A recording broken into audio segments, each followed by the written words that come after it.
So circling is a practice of connection and of presence. And the question may arise, why would I do that? Like, if you haven't circled, if you haven't tried circling, it may be hard to see the benefits of it, the gifts of it. And so in this video, I want to make a point that circling, through its principles, it creates a certain type of container or more process which allows for really deep exploration and bringing more awareness to the way we show up in the world. And that through circling, with time, the way we show up in the world can change. And I want to make these videos short, even though it's a challenge, so I'll just focus on one simple aspect of group work. So in circling, we are invited to show up, to bring ourselves in fully, to share with my partner, with my group, with the group, my what arises in me, what's happening with me, my emotions, judgments, whatever that might be. And as we do that, we invariably run into the things that actually stop us from fully engaging with the group and fully engaging in our lives in general. Patterns, beliefs, assumptions, defense mechanisms, all that.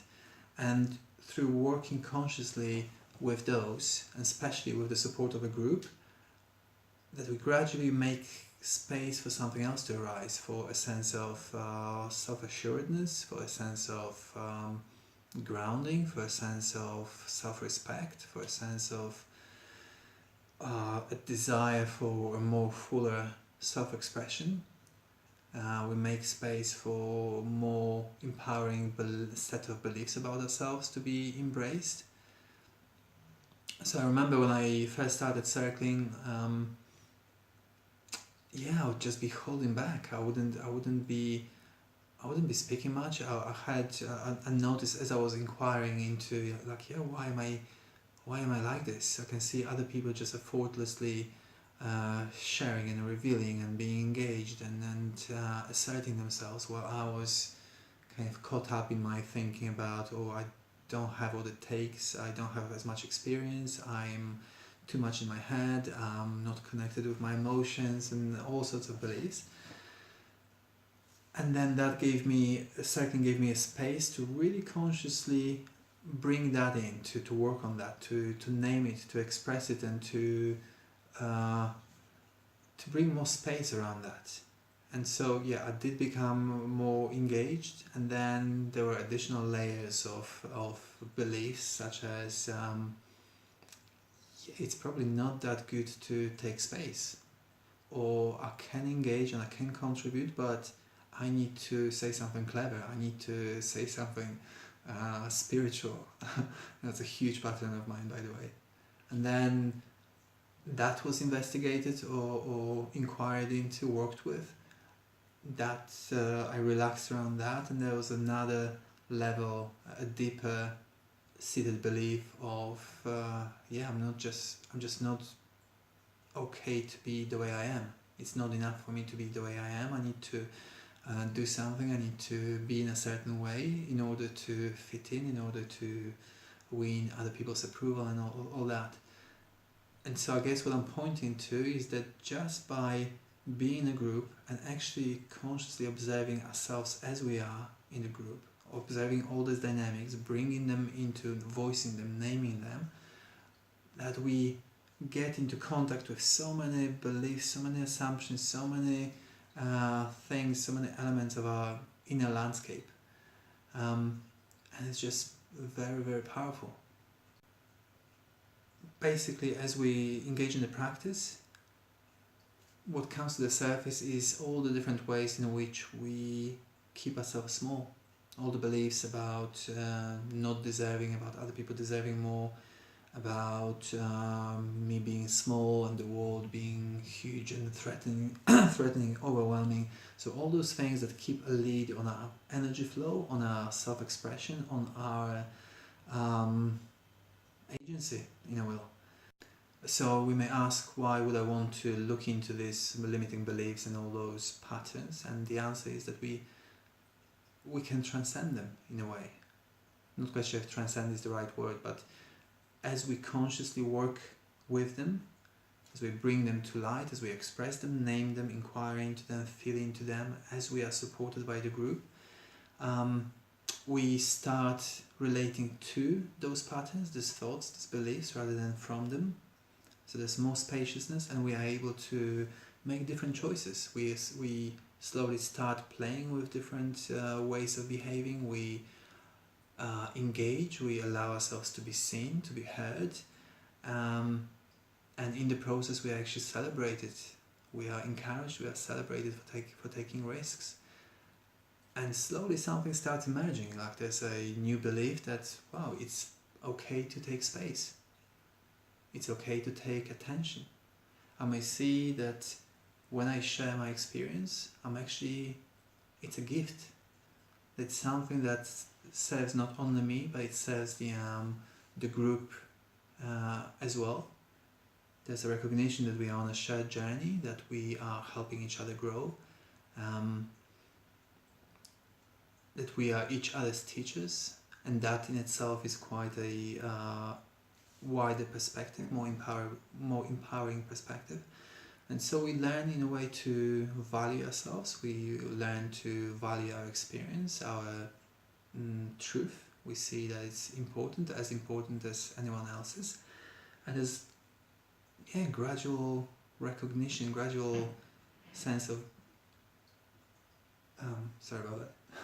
gradual sense of groundedness and self-respect that's arising. And through being more engaged, through exploring the sadness and the pain of seeing myself, how I keep myself small, we tap into something different. We tap into this longing for more fullness, for a more engaged way of being, for breaking away from my self-limiting beliefs.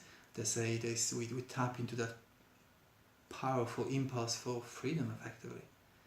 And that's powerful.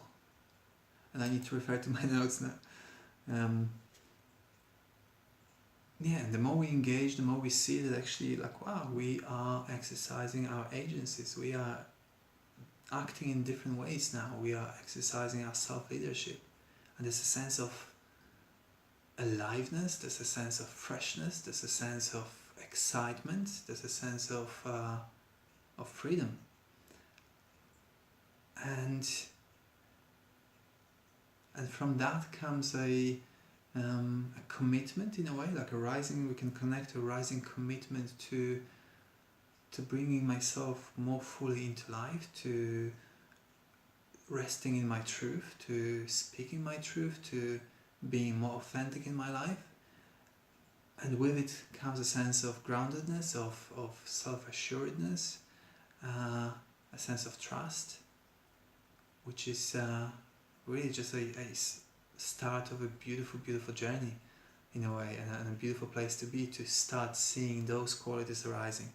And those qualities like self-respect, self-honoring, embracing more empowering beliefs about myself, or questioning old ones, all that's just so important. And I hope you can see how being in contact with those or not, how that affects the way we are in the world, how that affects the way we experience the world, how it ripples out in all aspects of our lives, relationships, work, whatever else that is.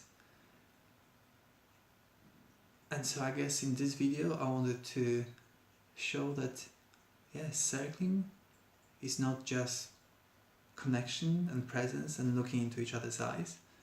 No, that's what creates a container, and through that we get to explore wider themes of our lives.